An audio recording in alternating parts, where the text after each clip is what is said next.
So in this episode, we're going to talk about Planet IX Gamebook. And for that, I have two experts with me, Felix Bengtsson, who is crypto economy architect, and also Christopher Jensen, who is head of community at Planet IX. So welcome, Felix. Welcome, Christopher. Thank you very much. Pleasure being here. So pleasure having you. And here we are. The beta version is launched. We're now going to talk about the Gamebook. So Felix, starting with you, what is the Gamebook?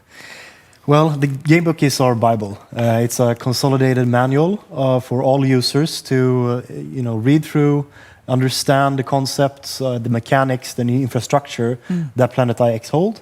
And it's a great tool, and we're really proud to be launching it. And is it a necessity to read the Gamebook? I mean, is it there, you can access it, or should you really read it? I mean, if you're totally new to the whole concept of NFT-based gaming or blockchain gaming, I think it's a great way to get an introduction and read up on the different kind of terminology there is, and also see the different kind of functionalities of the game.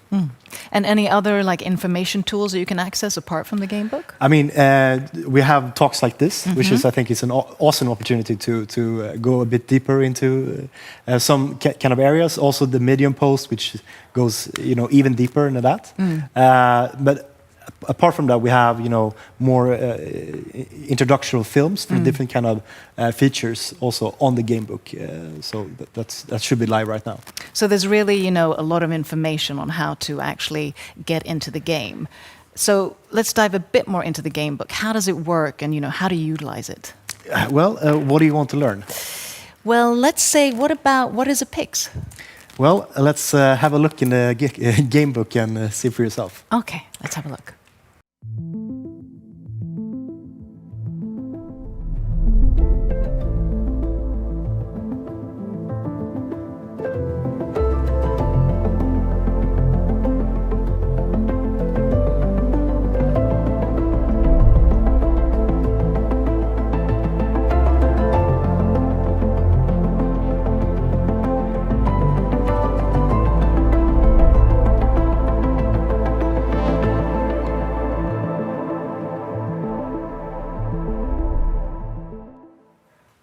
Well, that certainly clarifies a bit. But Christopher, could you sort of tell us a bit more about this specific section? Yeah, so the thing we saw now is the more in-depth explanation of PIX, the tile of land we refers to when we talk about the game, but also PIX tiers.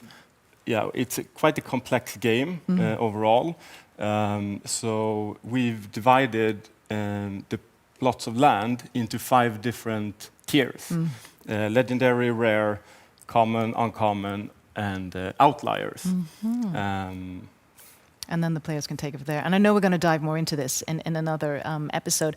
But I also wanted to also convey to our viewers, I mean, as I understood it, you've mapped sort of the entire world for Planet IX. Yeah. I mean, that must be, and then, from a geography point of view, that must have been an insane a lot of work. It was.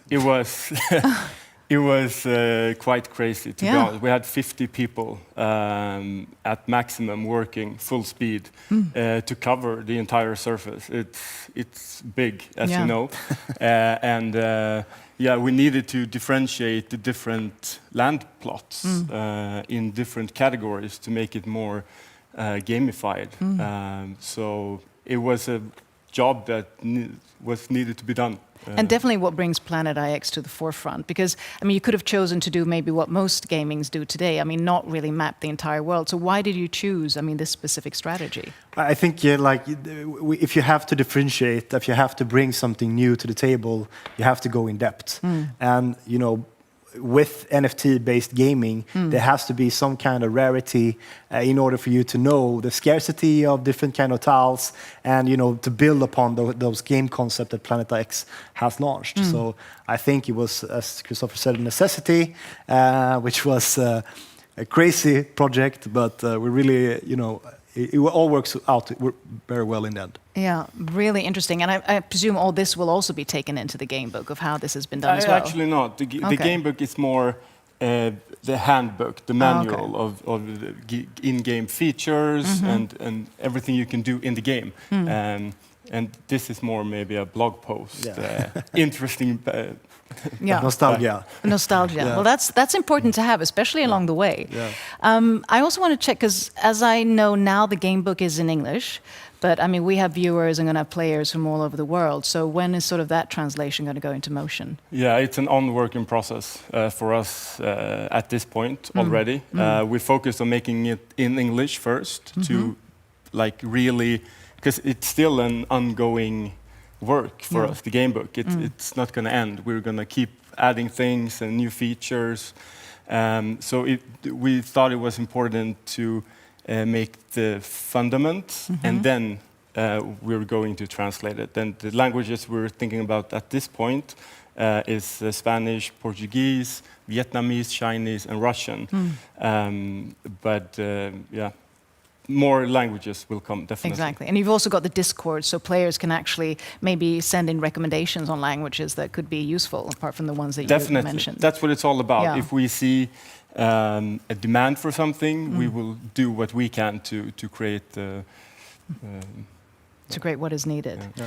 Well, I'll also like to know, is the game book available only for Planet IX players, or is it sort of available for any player outside the realm as well? No, it's a official document of the game. It's everybody can have a look and read it and decide for themselves. It's if they understand it, if they want to know more. So we try to be transparent and with everything regarding game, all from all the mechanics of the pixels to the math down to the investments we make as the company itself. So it's out there for everyone. It's out there for everyone. Okay, just a finalized question. I mean, how fun is it to work on a project like this? It's amazing. I mean, it's amazing. I mean, it's been a crazy year, and we've seen all these people onboarding the game and interacting with us. So we have a fantastic journey ahead of us as well. We definitely do. The best is yet to come. Felix, Christopher, thank you so much. And with that, I want to say thank you to all of our viewers for tuning in. Until then, stay safe and healthy, and thank you for watching.